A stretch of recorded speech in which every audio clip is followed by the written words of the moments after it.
Hi, I am Manuel Adrogué and I do classical taekwondo. Welcome to episode 5 of the 9 videos that comprise the Korean Kicking project. In this series you will find precise technical and cultural information that hopefully will help you in your training of the martial arts. For more information about us or this project, visit our website www.taekwon.com.ar. Please leave your comments below, like, subscribe, and share. Note that this series is pre-recorded, so your comments might be included in a chapter that I will do after the series is completed. In general, I recommend that you watch the prior episodes, but in this one in particular, it is absolutely necessary that you watch episodes 2 and 3. Otherwise, you will be left wondering what I am talking about. The central theme of this video is the relationship between classical taekwondo kicks and the kicks that are being used in sports karate these days. I will also address other matters. The contents of today's episode are: first, the best kicks in martial arts movies; second, karate, savate, and taekwondo. We own the stolen kicks. And finally, the conclusions. If you want to know more about this, just check it out.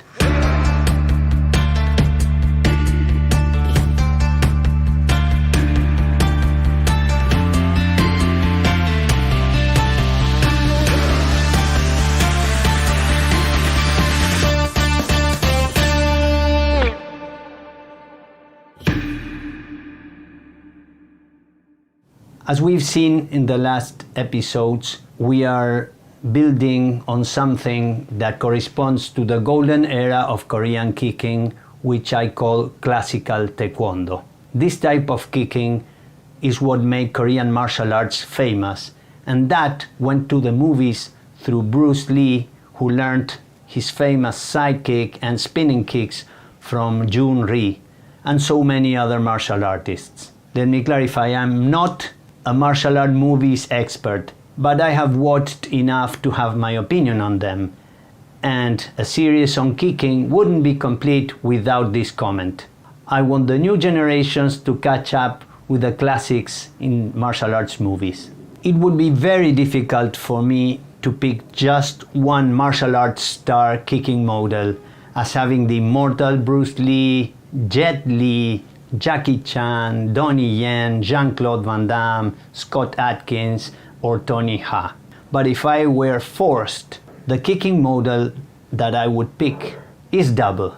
It would be Philip Ri and his brother Simon Ri of the Best saga. The final fight between them is the choreography of kicking skills that has best captured the footwork and maneuvers found in classical taekwondo. And for that, it has a special place in my heart.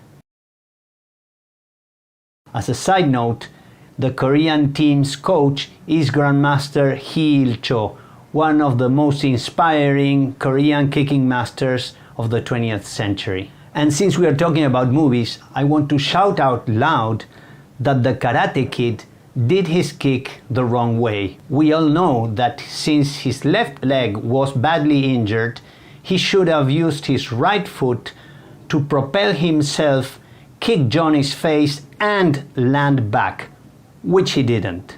Having his left knee broken, it is unthinkable that Daniel LaRusso might have been able to land on his left foot in the movie without collapsing. When I saw the movie in 1984, I tried the way it should have been done, which requires quite strong, explosive legs, and after a while I was able to do it.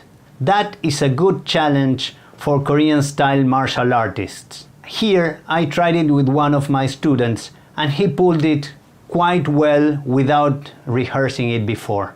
That is the way a taekwondo kid would have done it. In a recent and quite popular video, Jesse Enkamp Sensei mentioned that the high, flashy kicks that you see in sports karate these days, the round kick, the spinning back kick, and the hook kick, did not exist at Funakoshi Sensei's original karate. For those that don't know Jesse, he's probably the most interesting and knowledgeable karate expert in the internet world. His technical skills are very high. He is curious, he is generous about his knowledge, and he's quite likable. I recommend everyone to subscribe to his channel. The comment I'm about to make is directly related to episode 2, where I describe the historical link between karate and taekwondo, and episode 3, where I compare Japanese karate kicks and classical taekwondo kicks.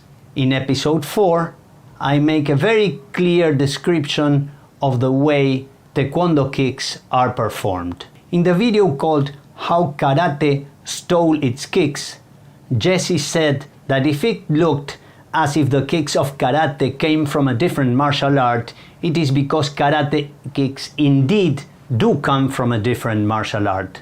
I agree on that. It's almost as if they came from a different martial art. Funnily enough, that's exactly what happened. In today's video, you're gonna learn how karate stole its kicks, and it all started with a single photo. But then he came with a wild statement that karate stole its fancy kicks from la savate, also known as le choisson or la boxe française, the French 19th century kicking art. I need to tackle this because his assertion on the origin of sports karate's kicks involving the Japanese and the French have left aside the most important party, the Koreans. Let's be clear, the stolen kicks belong to the Koreans. Jesse Sensei makes a persuasive argument, but he bypasses several important details, and as we know, watch out because, as they say, the devil is in the details. Jesse makes a good portrait of the socio-political situation of Japan at the beginning of the 20th century, and that there existed French diplomatic missions sharing their culture to Japan. Then he mentions the importance of Gishin Funakoshi's son Yoshitaka in the technical development of early Japanese karate, Shotokan in particular, and its kicks. I have already mentioned in episode number 2 how important young Funakoshi was for the development of Japanese karate. That is all well documented. However, Jesse makes certain statements that are not correct. Jesse mentions that the kyage or snapping back versus kekomi or thrusting distinction came from savate. However, the kyage and kehanashi versus kekomi distinction can be found in Funakoshi Gichin's Rentan Goshin Karate Jitsu 1925 book, when the author mentions that kyage is a method of retrieving the kick when kicking to the chin or higher to prevent the foot from being caught. When the book was written in 1925, Yoshitaka was only 19 years old. He had arrived from Okinawa only 2 years earlier and had a long way ahead before becoming an influential technician among his father's students. So this proves that the kyage versus kekomi distinction did not come from Yoshitaka or from savate, but from Funakoshi's Okinawan roots. Jesse shows a photograph as a proof of his thesis, a picture of young Funakoshi's round kick with the ball of a foot, which did not exist in Okinawa before. And adding to the potential connection with the French, although no savate presence in Japan has ever been documented at that time, just French delegations, Jesse states, He literally copied the entire training methodology, along with its numerous kicks, straight from savate. An article was published at the 2001 Dragon Times magazine on the first time ever recorded contact between karate and savate. It occurred during the 1950s when the pioneer of karate in France, Henri Plé, invited Aikido, Shotokan Karate, and Judo black belt Mochizuki Hiroo to a sparring session with French savate champion Jacques Queyron. Going to technical matters, if you see today's kicks in sports karate, they have some likeness to savate. But those kicks are identical to those of classical taekwondo. The point I am making is that Jesse compared the pre-World War II savate kicks with today's sports karate kicks, making a crazy 60-year fast-forward jump in time. The kicks of Yoshitaka and the karate experts of his generation were entirely different from those of savate, both in shape and intent. Just look at the pictures I am showing, at the body disposition, the distance between the persons, the use of the arms. Note that the karate photo I am using from Nishiyama's book is almost identical to the technique seen in Jesse's photo. And this means that the technique was intended to be performed exactly that way. The mechanics of savate and karate in the 1950s and 60s were so different that words are unnecessary. Let's go step by step. Savate kicks were designed during the 19th century for self-defense in France at long range, wearing shoes, and many times intended to be employed in connection with a cane, following the strategy of fencing. Carrying any type of sword had been banned, so canes and kicks were the option of gentlemen for self-protection in Paris. There are 4 essential kicks in savate. The fouette, which is an extended round kick performed with the tip or top of the foot with the knee projected forward. The chassé, which is a push-off piston kick with the heel performed to the front or side. The revers, which is an outward kick opposed to the fouette with the sole or blade of the foot. There's a lateral variety of it which is pretty similar to the reverse round kick, and the frontal variety which looks like an outward crescent kick, and the coup de pied bas or balayage, a kick below the knee used as a sweep with the sole. None of the 4 savate kicks is comparable to what was being practiced in Japanese karate before the 1970s. Kicking with the leading foot and reverse kicks were first seen in Asian soil in Korea in the 1950s and 60s and developed without any contact or knowledge about French savate. So, where did karate spin kicks come from? Back in the 30s, Yoshitaka developed the round kick, which did not exist in Okinawan karate. He was striking with the ball of a foot as a kind of horizontal front kick, as shown by Nakayama Masatoshi sensei's picture. It was short, the torso was facing forward, and not using the instep. Being an innovative and highly skilled martial artist, had Yoshitaka seen any savate kicks on film or live, he would have been able to easily copy and build up on that kick in the same way as Bruce Lee learned Korean kicks with little effort. But this did not happen, simply because savate never got to him. Yoshitaka's role in the development of Japanese karate is enormous. A good anecdote told by Kase Sensei to karate historian Graham Noble is that when Masatoshi Nakayama came back to Japan after the war in May 1946, he saw the young students practicing side kicks and round kicks. Nakayama's reaction was, "That is not Shotokan karate."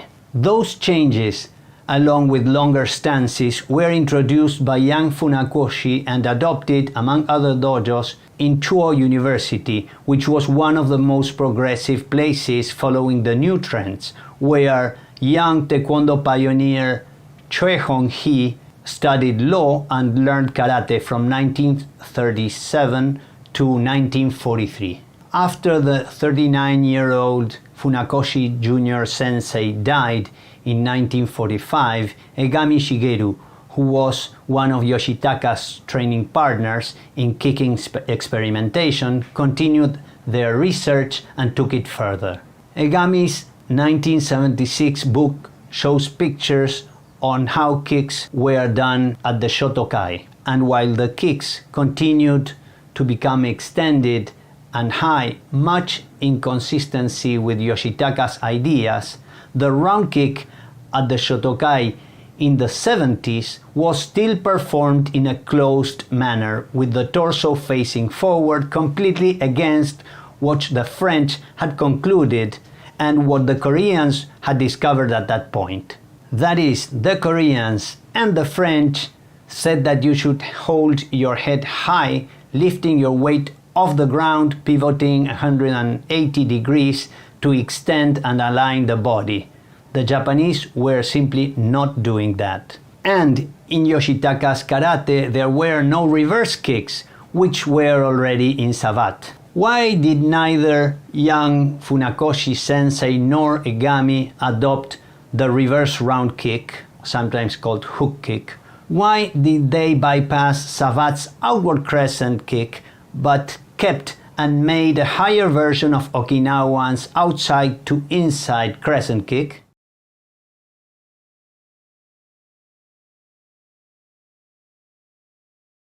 In Harry Cook's Shotokan Karate history book, Master Taiji Kase, one of the senior students of Sensei Funakoshi, the father, is quoted saying, "We never did kicks with the top of a foot like they do now. We did them with the ball of a foot. We even did roundhouse kicks, mawashigeri, with the ball of a foot. Of course, we used the blade of a foot for side kicks, jokogeri. Post-war karate has come to use the top of the foot for such kicks, the way they do in Thai kickboxing. When Thai kickboxing started to become more popular, doing roundhouse kicks with the ball of a foot fell into disuse in Japanese karate." Again, that is Taiji Kase sensei. Jesse sensei explains that after Funakoshi Gichin's death in 1957, on the same year the first Japan Karate Championship occurred. Yes, that was the first non-contact karate championship in Japan. But 3 years earlier, the first armored contact karate championship had occurred, and those armors were kept, although with a much lower profile. The more popular no-contact karate rule of the mainstream Shotokan dominated the Japan Karate Association. Those rules are summarized in the concept of sundome, which means 1-inch stop, and kime, focused energy. So competitors were expected to concentrate full power, proper technique, and stop it right before contact. This is much easier done with fists rather than kicks. Nailing a kick against a skilled moving opponent is difficult, and to freeze it before contact at full power, it is highly improbable, not worth the risk. So, this standard did not encourage to develop creative kicks. It is well known that the Japan Karate Association authorities underestimated flamboyant kicks and rarely awarded points to them. In episode 2, I mentioned that Bogu Kumite, or armored sparring, was practiced in Tokyo by the Renbukan, originally called Kanbukan or Korean Martial Hall, a dojo that attracted students of Toyama, Mabuni, Yabu, Yamaguchi, Yun Kwebion, and Kinjo Hiroshi senseis. Bogu Kumite was taken by Toyama's students Yun to Korea, where it found a more receptive ground. These sparring rules and a few additional reasons made the new kicks flourish in Korea in the 1950s and 60s.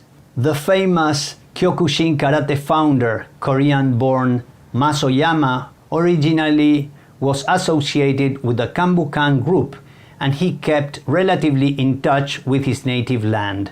Oyama did not use the sundome concept, and as a result, his school is particularly known for their kicks. Not long after the spinning round kicks or hook kicks were seen in Korea, they could be found in Oyama's school in Japan. Of course, even outside Kyokushin and its derivative schools Ashihara, Enshin, Kudo, and others, Japanese karate did have some good kickers. I can think of Yoshinao Nanbu, who learned from Tani Chojiro sensei and thus can be traced back to contact sparring advocate Mabuni Kenwa.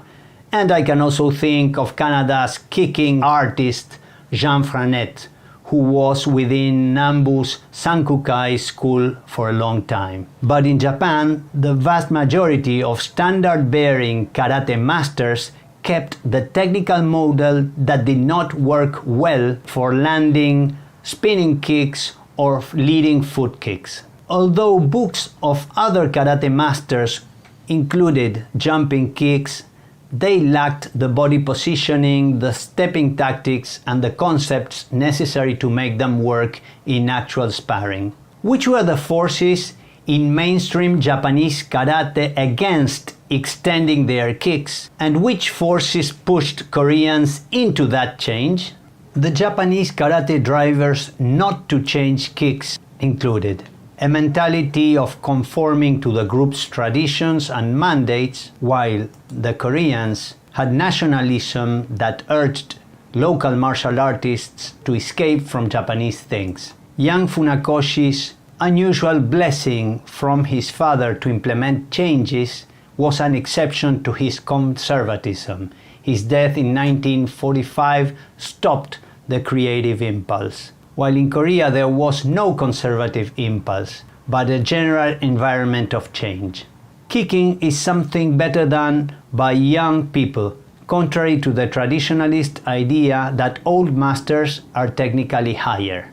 In Korea, all school leaders were young, teaching even younger students who were stimulated into kicking. Sundome, or stopping strikes at 1 inch before contact in sparring, forced kicks to be retracted back. In Korea, chest guard contact sparring favored long kicks without retracting, and full contact kicks to the head opened the door to pass through spinning kicks and axe kicks that were non-compatible with the Sundami rule. Finally, Japan has a tradition of discretion, restraint, and being direct. Changes may be accepted after plenty of time. Korea has an acrobatic body culture. Koreans are flamboyant and eager to put things to test, expecting results soon. During the 90s, the ideas of the Japan Karate Association were confronted by the World Union of Karate Organizations with relevant voices in their top positions. The rule set changed, and the World Karate Federation in the 21st century has unleashed karate's full kicking potential. The non-Japanese karateka started to prefer a more dynamic type of sparring, so they started to award points for high kicks. New protections, similar to those of ITF Taekwondo, were adopted. Karate athletes and coaches immediately started to focus on the kicks that would score fast with the forward leg, as Koreans had been doing for 3 decades. The previous half-facing, compressed sparring stance that looked like a modified fudodachi, ready to dash forward using punches or the back leg, was modified with a sideways stance in which the back foot is open to facilitate kicking with the forward leg and also to dive in with punches. Full pivoting of the base foot, extended alignment, raising the kicking knee, head suspended, back spinning, using consecutive kicks without landing the foot. These are not exclusive to Korean martial arts, but Koreans are those who discovered them first in Asia. They are simply natural body motions, so it is normal that in different parts of the planet, such as France or Korea, people arrived to similar conclusions about fighting using their feet. If we had two competing hypotheses, on the one hand that karate kicks come from Savate, and the other that they come from Taekwondo, in absence of any additional evidence, we would be forced to use Occam's razor principle that states that in front of two similarly plausible explanations, the simplest is usually the correct. As we have seen, there is simply no direct evidence to support the Savate theory, but a lot supporting the Korean theory. Now let's check the consistencies of both theories with the undisputable data.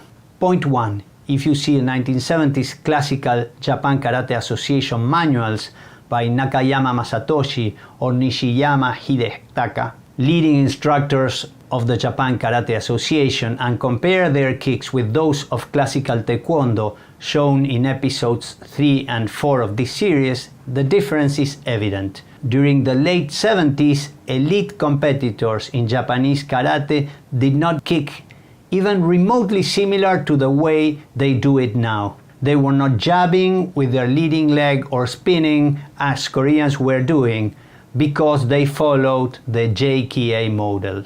Point 2. Year 2020's Olympic karate kicks are identical to the 1980s Korean kicks. The first necessary conclusion is that today's sports karate kicks don't come from classical Japanese karate. The second is that since they don't come from 1970s karate, a hypothetical 1940s link of karate with savate is totally unrelated with today's sports karate kicks.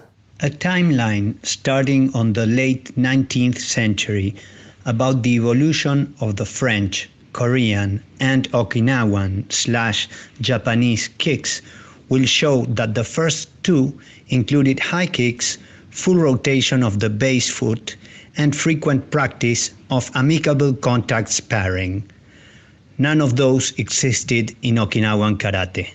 During the 20th century, savate technique did not undergo any drastic changes.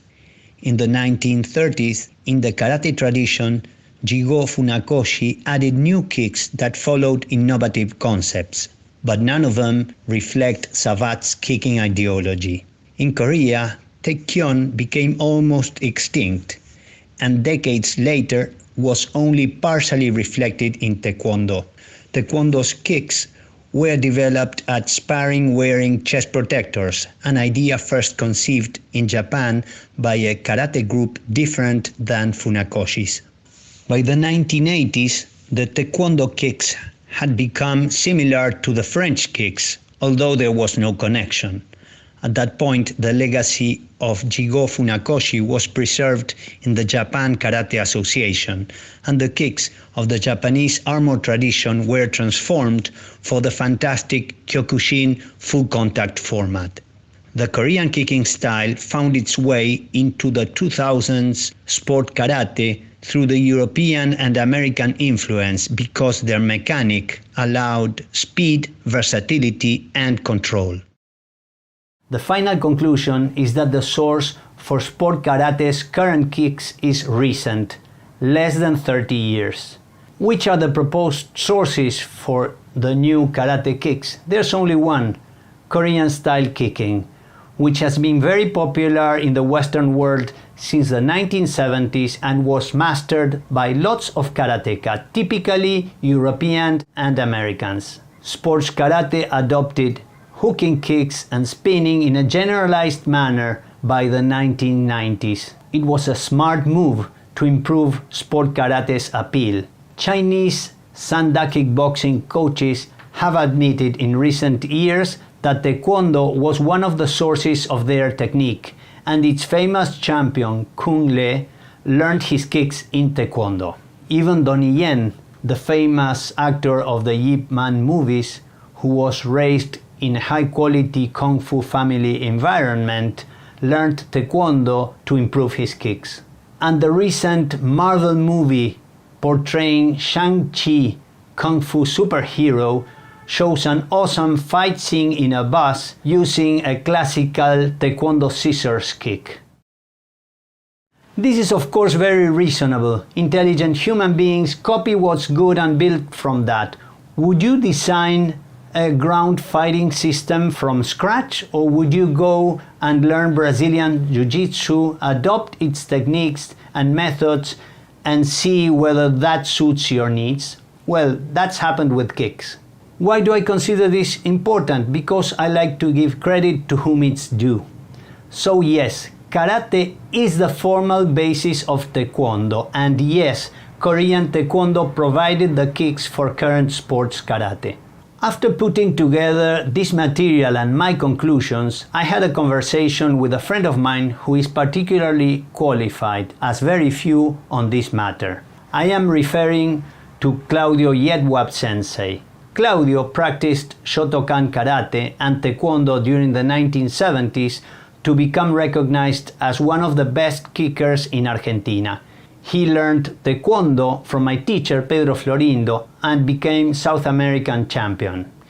During the 80s, Claudio kept training hard, and during a trip to Paris, he was introduced to Jean-Marie Rousseau, the president of the International Savate Federation. Claudio learned the system and briefly taught Savate in Argentina until he settled in Canada. Claudio holds a 5th Dan in Mudo Kwan Taekwondo, a 5th Dan in Japanese Jiu-Jitsu, 3rd Dan in Shotokan Karate, 1st Dan in Judo, and is a certified instructor in Savate. He put together all his knowledge in a special system called Gorindo, which follows the Japanese etiquette with a deeper, eclectic approach. As a master kicker and connoisseur of Savate, Karate, and Taekwondo, I asked him his opinion about the origin of today's sports karate kicks and their relation with Savate or Taekwondo. And this is what he had to say. In Joseph Charlemont's book, L'Art de la Boxe Française et de la Canne, published in 1899, we can see an impeccable, well-structured turning side kick. It doesn't mean that almost a half-century later, Taekwondo kicks evolved from Savate, nor does the kicking techniques of modern karate, as some online commentators are suggesting. Similarly, if we read Le Boucher's book, Manuel de la Boxe Française en Anglais, from 1885, we can see instructions for sweeping or tackling the opponent's legs in the manner of Shudo de Ashibarai or Osotogari. As well, in La Boxe Traité Français from 1899, Leclerc described and illustrated how to lift someone over the shoulder before throwing him, like Kataguruma. So it will be laughable to declare that Shudo techniques came from Boxe Française Savate or vice versa. Neither Savate's kicking development nor the acrobatics of today's Taekwondo are directly derived from Capoeira, even when they share some visual and body mechanical elements. No one can definitely confirm or deny that any of those old books might have made their way to distant shores via travelers, mariners, or diplomats through the years. Nevertheless, many people dedicated their lifetimes to develop and cultivate these techniques. Historically, many unrelated fighting systems have arrived at similar technical gestures, uses, and expressions by their own merits. It is simply how the body works. It is very important to not only observe the kick trajectory, but also the rhythm and dynamics when executed. I'm convinced that karate kicking techniques that we see in modern times were heavily influenced by their Korean development. We can observe that modern kickboxing was positively affected in the same way. European kickboxing and karate exponents also received the benefit of cross-practitioners of modern Savate and Muay Thai. I have been a superhero fan since I was a boy in the late 70s. For one reason or another, wherever I traveled, I keep bumping into them. So it did not surprise me when one of them sneaked into this episode. French Savate has an outstanding representative in the Marvel Universe. Georges Batroc is a combat master and mercenary, former member of the French Foreign Legion, who may be found in the comics fighting against Captain America as well as Batman.